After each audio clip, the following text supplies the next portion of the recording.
Assalamualaikum warahmatullahi wabarakatuh. Perkenalkan, nama saya Dimas Hadi Prayoga dan saat ini saya sedang berkuliah di Universitas Pamulang Kota Serang. Dan saya mengambil jurusan Teknik Mesin dengan NIM 2310903067. Di Universitas Pamulang Kota Serang ini saya mengambil jadwal kuliah di malam hari atau di reguler B.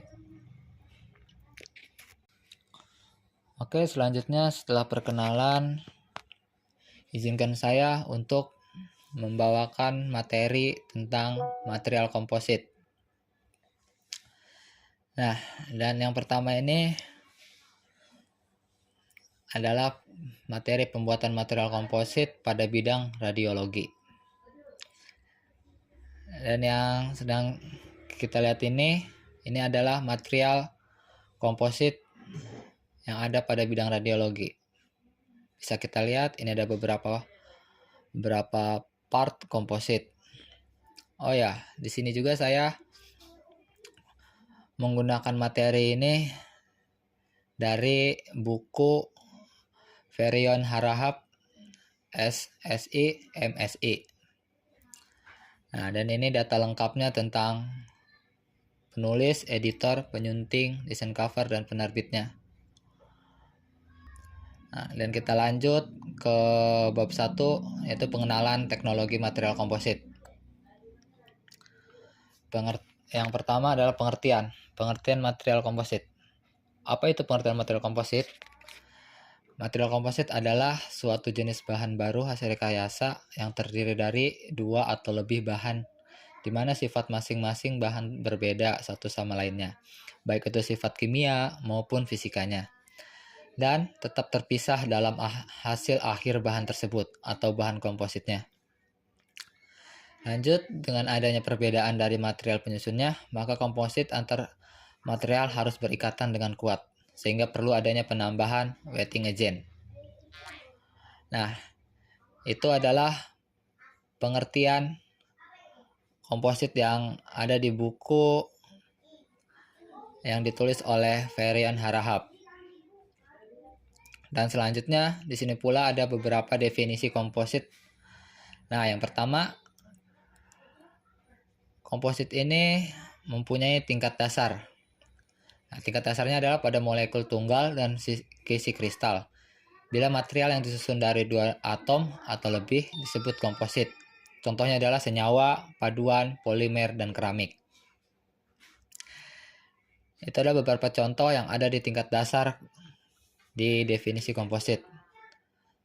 Dan definisi komposit yang kedua ada mikrostruktur.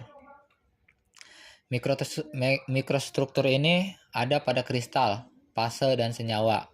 Bila material disusun dari dua fase atau senyawa atau lebih disebut komposit. Contohnya ada pada paduan Fe dan Ce. Dan yang ketiga adalah makrostruktur. Makrostruktur ini adalah material yang disusun dari campuran dua atau lebih penyusun makro yang berbeda dalam bentuk dan atau komposisi dan tidak larut satu dengan yang lain. Disebut material komposit, atau definisi secara makro ini yang bisa kita pakai. Nah, dalam makrostruktur ini pengertiannya sama dengan material komposit itu sendiri.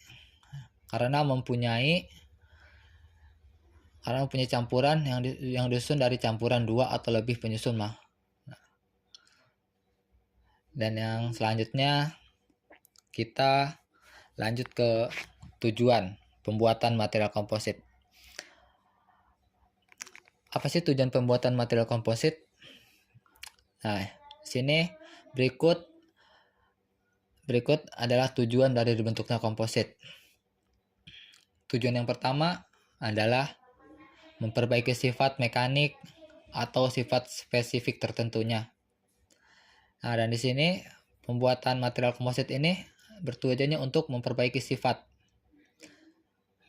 tertentu ya dalam sebuah material. Dan yang kedua mempermudah desain yang sulit pada manufaktur. Nah, di sini juga ternyata material komposit ini bertujuan untuk mempermudah desain yang sulit yang berada di sebuah manufaktur. Dan yang ketiga, keleluasaan dalam bentuk atau desain yang dapat menghemat biaya. Nah, di sini tujuannya juga yang ketiga ini adalah untuk menghemat biaya. Untuk menghemat biaya pada suatu manufaktur. Dan yang keempat, tujuan terakhir adalah menjadikannya bahan lebih ringan. Ternyata material komposit ini selain untuk menghemat biaya, untuk mempermudah, untuk memperbaiki, ternyata bahan yang digunakan dengan menggunakan material komposit ini sangat ringan. Untuk materi kelanjutannya yaitu penyusun komposit. Nah, di sini komposit pada umumnya terdiri dari 2 fase. Yang pertama, matriks. Nah, apa sih pengertian matriks dalam komposit? Matriks adalah fase dalam komposit yang mempunyai bagian atau fraksi volume terbesar atau yang paling dominan. Nah, ternyata matriks ini mempunyai fungsi. Fungsinya adalah yang pertama untuk mentransfer tegangan ke serat. Dan kedua, membentuk ikatan kohoren permukaan metrik atau serat. Dan yang ketiga, melindungi serat. Keempat, memisahkan serat. Yang kelima, melepas ikatan. Dan yang keenam, tetap stabil setelah proses manufaktur. Nah, dan di bawah ini pula ada gambar atau ilustrasi dalam ilustrasi metrik pada komposit. Ini ada dua ilustrasi. Nah,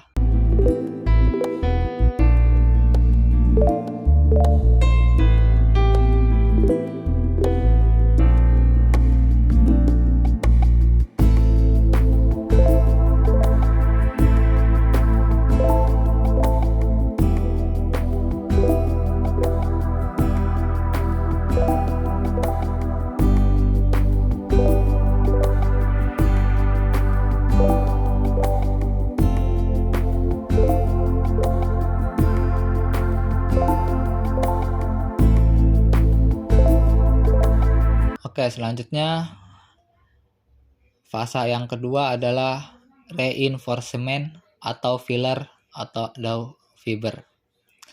Nah, dalam fase yang kedua ini pengertiannya adalah salah satu bagian utama dari komposit. Oh, ternyata reinforcement atau filler atau fiber ini adalah bagian utama dari kompositnya.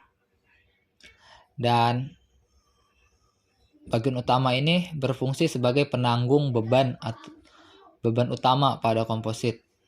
Nah, dan ini adalah contoh atau ilustrasi dari reinforcement pada komposit.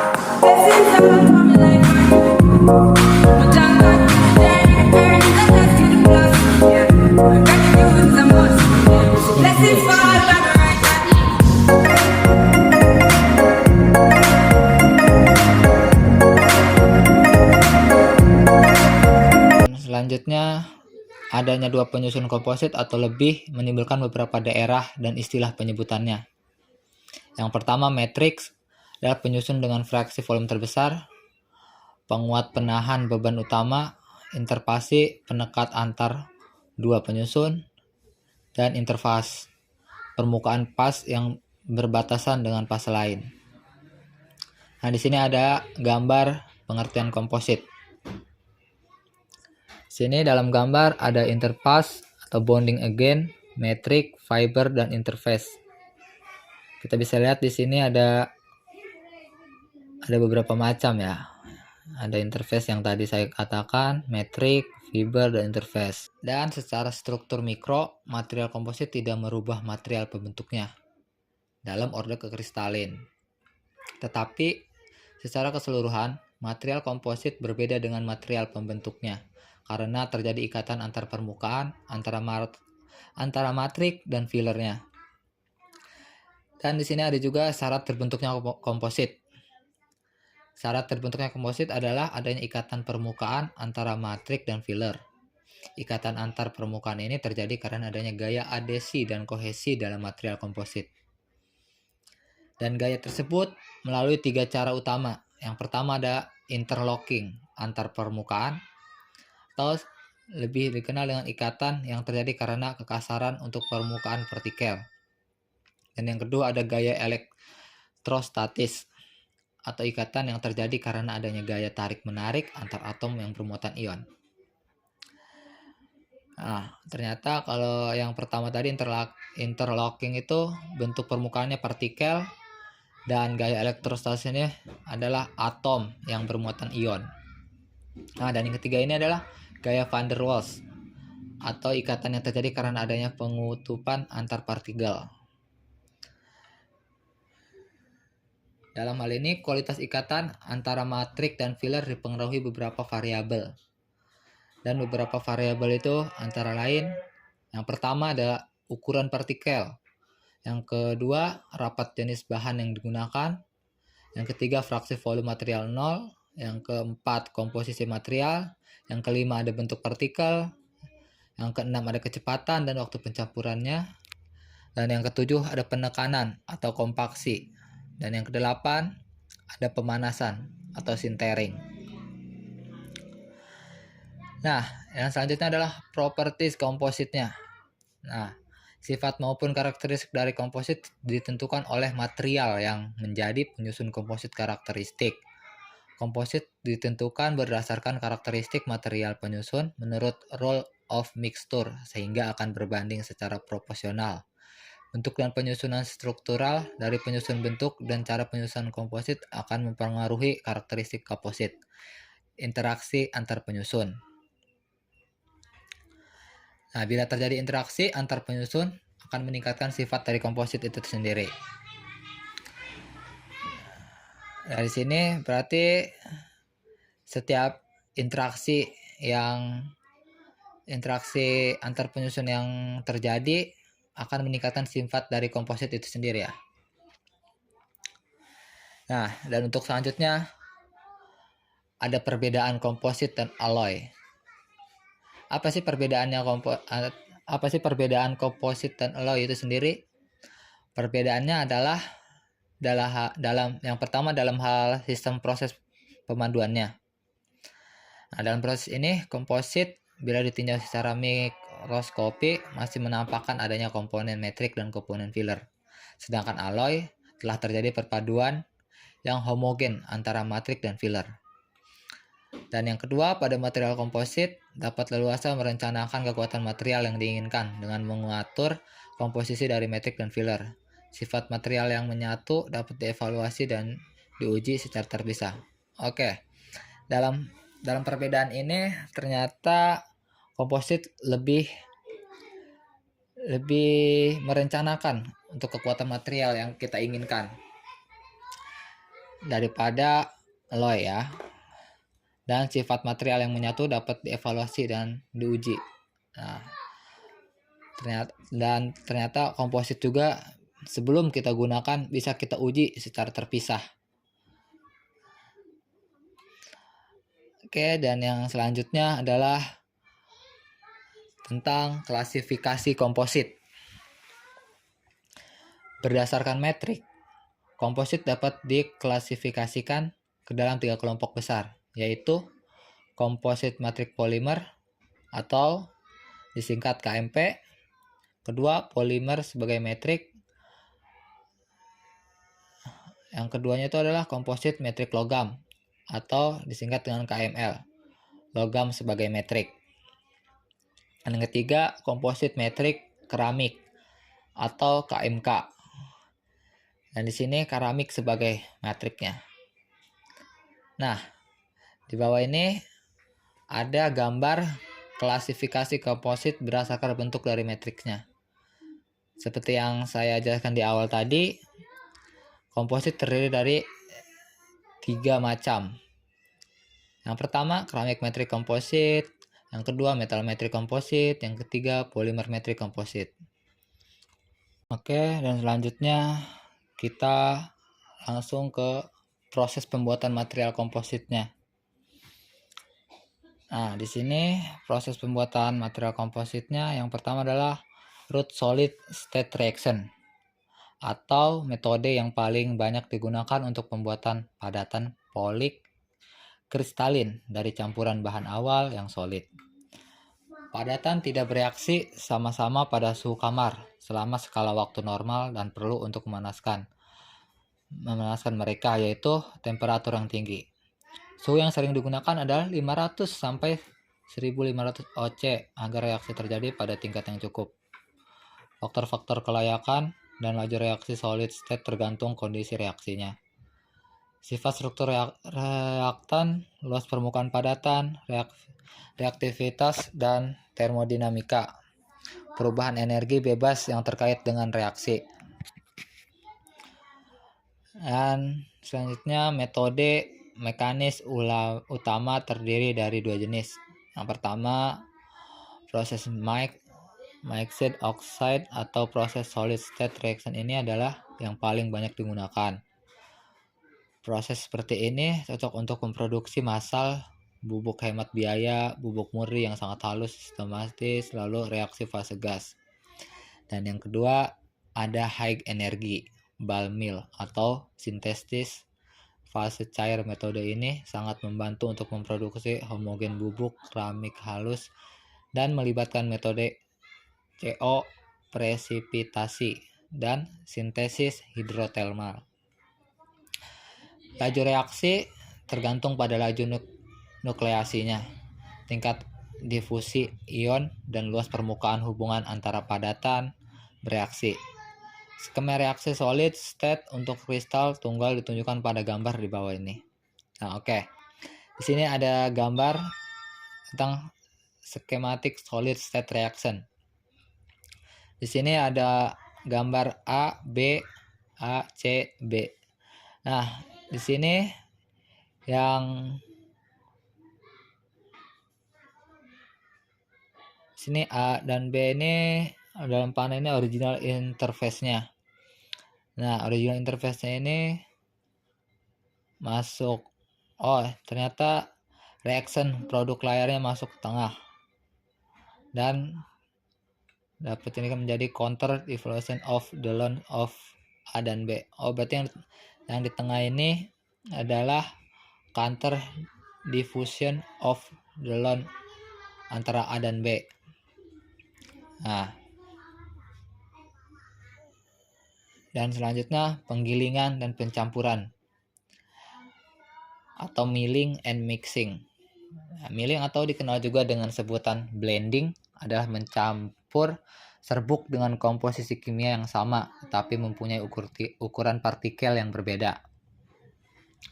Ukuran dengan ukuran yang berbeda biasanya di milling untuk mengurangi porositas. Dan mixing adalah mengkombinasikan.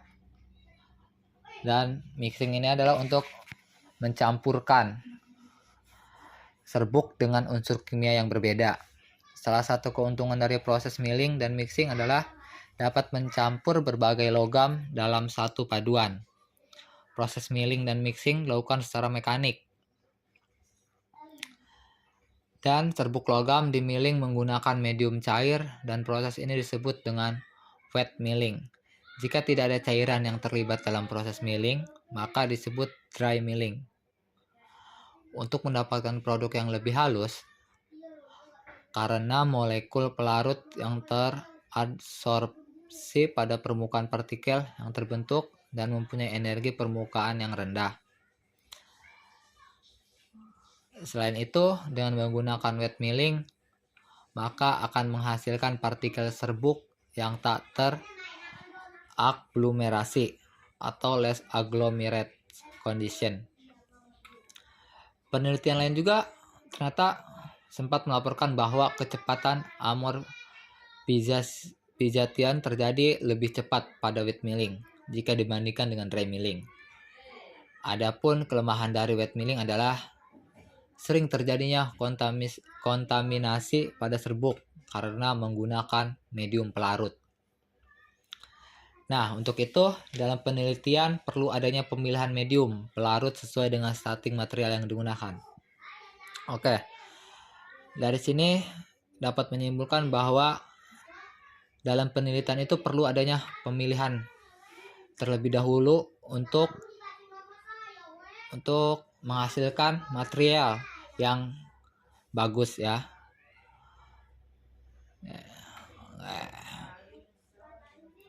Dan beberapa faktor yang menentukan dalam proses milling serbuk adalah tipe mesin. Oke, di sini tipe mesin juga mempengaruhi, apalagi dalam proses milling. Milling container yang digunakan, kecepatan milling, lamanya waktu milling, jenis dan ukuran grading ball yang digunakan, perbandingan antara massa serbuk dan bola-bola, luas daerah yang kosong pada piar atau jar setelah dimasukkan serbuk dan bola-bola, atmosfer milling yang digunakan, dan suhu millingnya.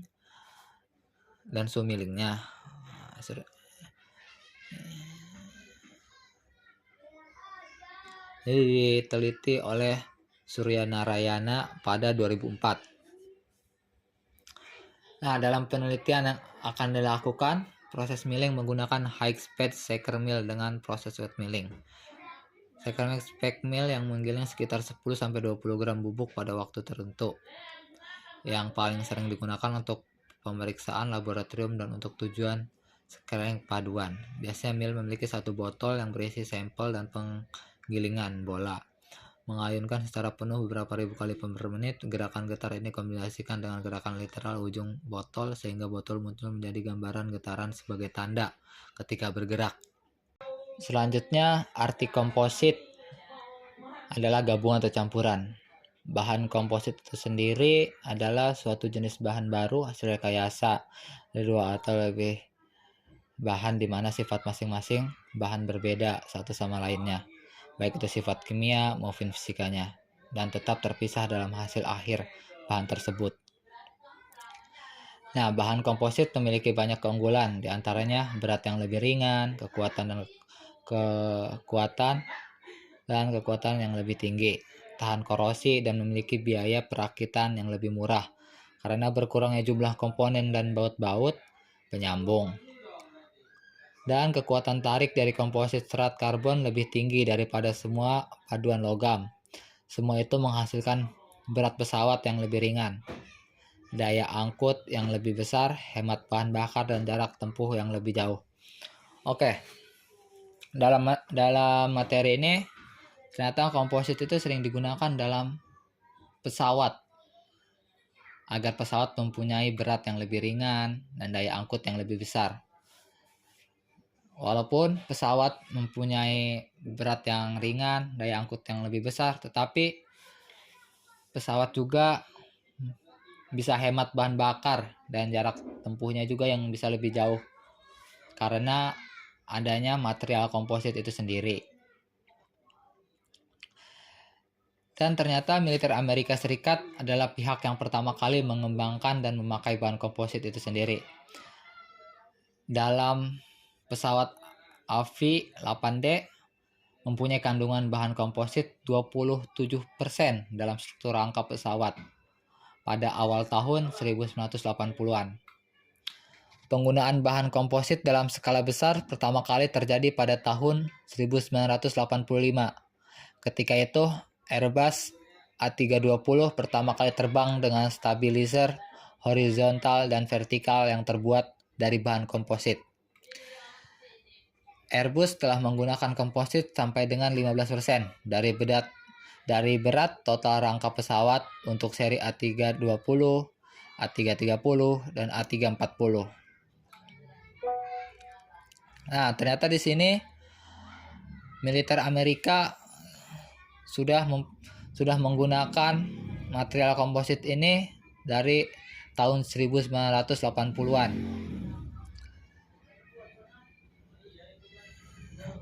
Dan militer Amerika Serikat juga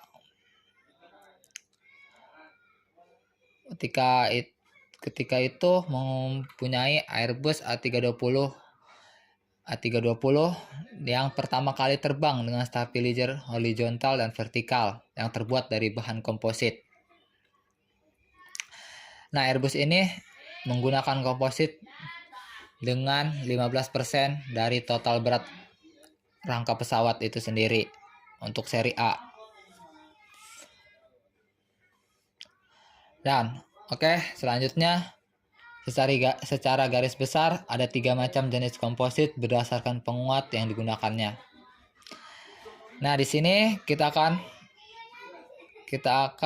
menggunakan atau menjelaskan materi 3 macam jenis komposit berdasarkan penguatnya.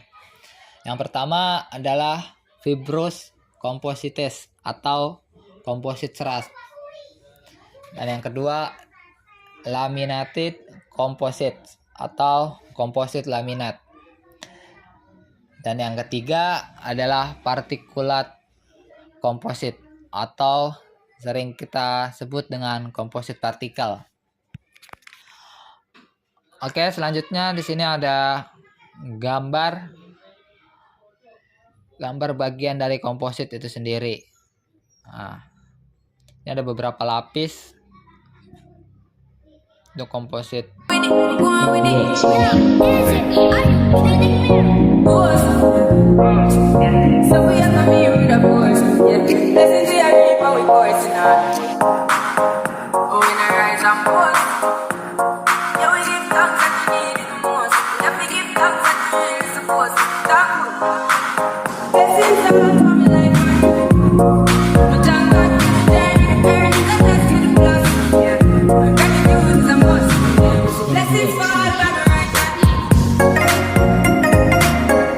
Sebenarnya apa sih komposit itu sendiri? Istilah bahan komposit atau material komposit seringkali kita dengar dari seorang engineer atau artikel tentang konstruksi yang lebih mengutamakan sifat mekanik atau mechanical properties. Mechanical properties yang dimilikinya jauh lebih baik dari semua bahan yang ada di dunia, termasuk logam maupun keramik yang sudah dikenal akan kekerasannya. Nah, di sini adalah gambar dari komposit ya.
Nah, dari seorang engineer ini tentang konstruksi yang lebih dengan sifat mekanik. Dalam seorang mekanik ternyata komposit itu lebih keras daripada logam ataupun keramik.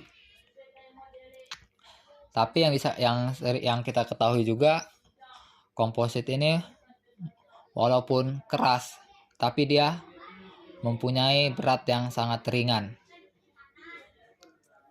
Makanya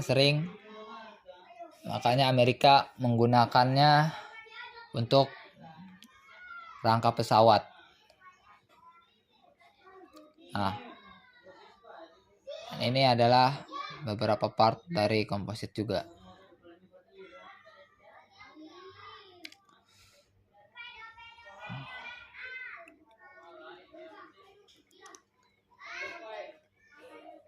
Selanjutnya, keunggulan bahan komposit. Nah, di sini kita sudah pada keunggulan. Nah, apabila kita bandingkan dengan logam, bahan komposit memiliki keunggulan, yaitu memiliki berat lebih ringan, high species yang tadi saya bilang mempunyai berat yang lebih ringan, excellent, fatigue resistant, outstanding corrosion resistance. Keunggulan yang lain adalah proses pembuatan yang dapat dengan mudah diarahkan untuk mendapatkan mechanical properties yang diinginkan, atau low thermal expansion properties and high dimensional stability. Nah, dan selanjutnya komponen utama bahan komposit. Nah, sekarang kita membahas tentang komponen utama dalam bahan komposit. Ada dua bagian penting dari sebuah bahan komposit, yaitu reinforcement atau penguat dan metrik atau metrik. Nah, yang pertama bagian bahan penguatnya. Nah, bagian bahan penguatnya ini adalah bagian dari komposit yang berfungsi sebagai penguat. Nah, tentu sebagai penguat. Bahan tambah ini biasanya hanya diberikan pada metrik, tidak lebih dari 50%. Apabila terlalu banyak, ikatan antara reinforcement dan metrik menjadi tidak semaksimal, sehingga dapat menurunkan sifat komposit yang dihasilkan. Oke, ternyata bahan reinforcement atau penguat ini tidak bisa lebih dari 50% untuk dicampur dengan metrik. Kalau lebih dari 50%, ya yang tadi saya katakan tidak maksimal dan tidak yang dapat menunjukkan sifat komposit yang kita inginkan. Dan ada satu hal yang perlu dihindari dalam menentukan bahan reinforcement, yaitu memiliki mechanical properties yang lebih rendah dari metrik yang akan digunakan. Dan ingat, di sini reinforcement gunanya adalah sebagai penguat metrik. Oh, kalau yang saya tangkap di sini, reinforcement ini adalah untuk memperkuat bahan metriknya, ya, untuk memperkuat. Nah, di sini ada ada dua jenis reinforcement atau penguat, yaitu gambar yang pertama ada continuously reinforced dan yang kedua adalah discontinuously reinforced. Nah, yang jenis reinforcement yang pertama adalah reinforced continuously reinforced.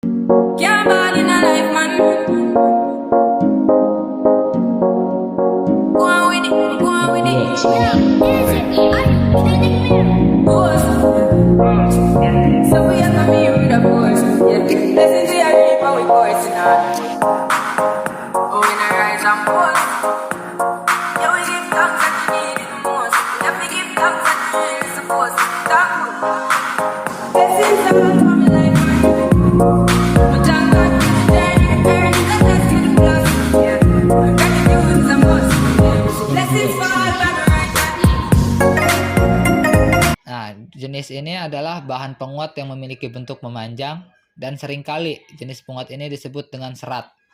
Bahan penguat dari serat ini biasa diperoleh dari alam maupun sintetis atau buatan. Oke, ternyata di sini bahan penguat yang ada di komposit ini ada dari serat dari alam dan ada juga buatan.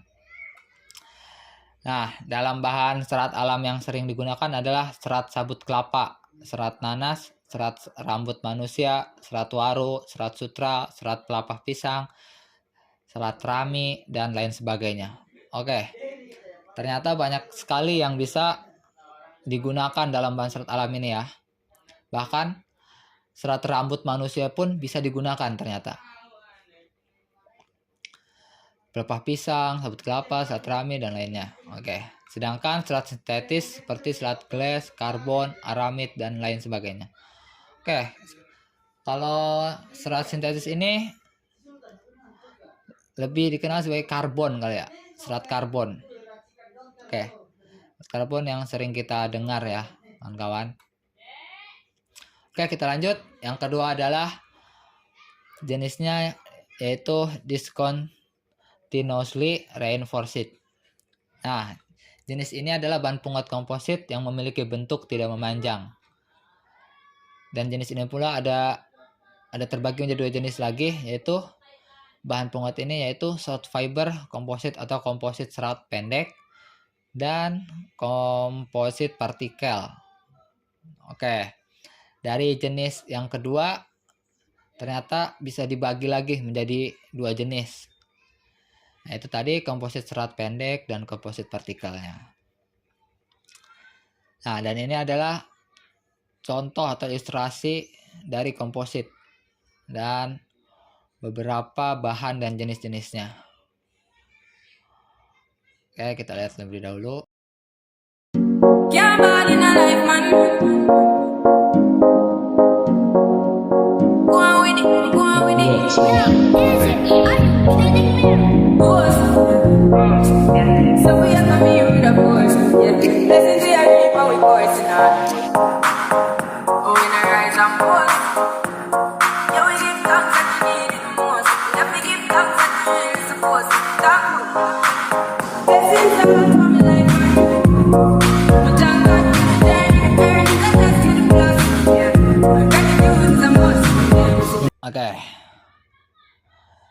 Oke, dari gambar ini ternyata macam-macam reinforcement ya. Dan bagian yang kedua adalah metrik. Metrik adalah bagian terbesar dari sebuah bahan komposit yang akan ditingkatkan mechanical properties-nya. Biasanya metrik memiliki presentasi volume lebih besar dari 50 dari bahan komposit. Oke, ternyata metrik ini harus lebih besar ya daripada penguat.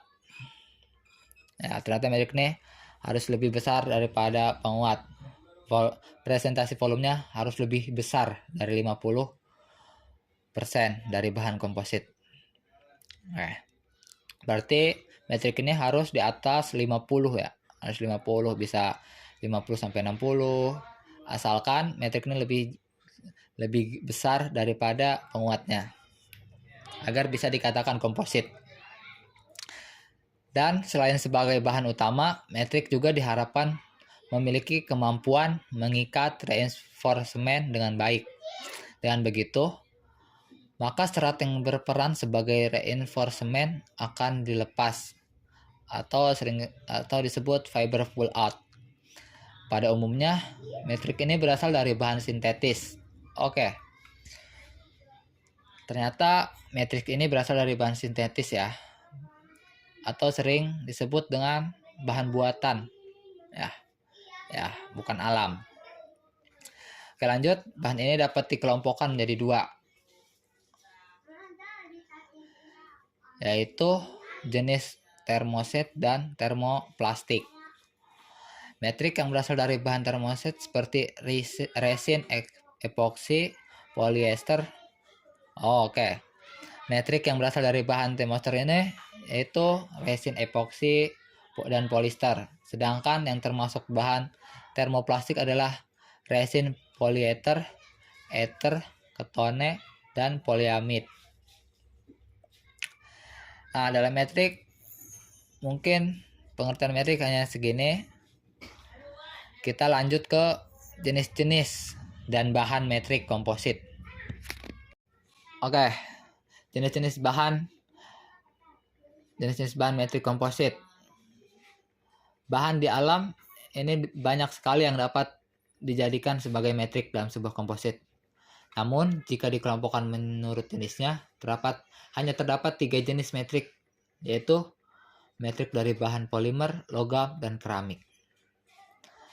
Oke, sekarang saya akan menjelaskan tentang jenis metrik dari bahan polimer. Polimer memiliki struktur yang lebih kompleks daripada logam dan keramik. Selain berharga murah, polimer juga mudah diproses. Akan tetapi, yang menjadi kelemahan dari bahan ini adalah strength dan modulus yang rendah. Selain itu juga tidak dapat tahan pada temperatur tinggi.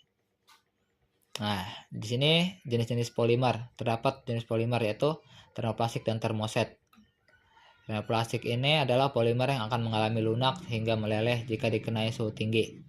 Beberapa jenis polimer termoplastik adalah polyetel atau baik low maupun high density, polistiren dan PMMA untuk termoplastik konvensional seperti poliproplen, nilon, termoplastik, polyester PET atau PET dan PBT, dan polikarbonat. Sedangkan yang termasuk baru adalah polyamid, imid, polyphenyle sulfide atau PPS, polyaryosfon dan polyether keton atau PEEK. Dan yang kedua adalah termoset. Apabila sebuah polimer jika dikenai panas tidak akan melunak dan meleleh, namun akan rusak dengan sendirinya. Maka polimer tersebut dikatakan sebagai polimer termoset. Sebagai contoh bahan polimer termoset adalah dari jenis karet. Sebagai contohnya adalah resin epoksi, resin polyester, fenolik, polimid, dan vinyl ester. Nah, di sini kita lanjut ke materi terakhir. Nah, termoplastik. Contoh-contoh termoplastik. Yang pertama, polietilena atau PE adalah botol plastik, mainan, bahan cetakan, ember, drum, pipa saluran, isolasi kawat dan kabel, kantong plastik dan jas hujan. Yang kedua, polyvinyl chloride atau PVC. Nah, PVC ini sudah sering kita ketahui ya, sudah kita ketahui. Di sini pasti tentang perpipaan. Nah, di sini ada pipa air, pipa plastik, pipa kabel listrik, kulit sintetis, ubin plastik, piringan hitam, bungkus makanan, sol sepatu, sarung tangan, dan botol deterjen. Dan yang ketiga, polipropena atau PP. Bahan-bahannya adalah karung, tali, botol minuman, serat, bak air, insulator, kursi plastik, alat-alat rumah sakit, komponen mesin cuci, pembungkus tekstil, dan permadani. Yang keempat, polisterena. Polisterena ini termasuk adalah insulator, sol sepatu, penggaris, gantungan baju. Oke, ternyata bahan dari PVC dan polisterena ada yang sama ya, yaitu sol sepatu, dimana bahannya ada sol sepatu juga. Saya kira materi dari komposit ini sudah cukup. Bila ada kesalahan, saya minta maaf. Dan untuk selanjutnya, saya akan memberikan yang terbaik. Semoga teman-teman dan Bapak dosen bisa memahami apa yang saya presentasikan tentang materi komposit ini. Saya Dimas Adi Prayoga dengan NIM 2310900367 ucapkan banyak terima kasih pada Bapak dosen dan teman-teman sekalian. Dan dengan ini saya akhiri. Assalamualaikum warahmatullahi wabarakatuh.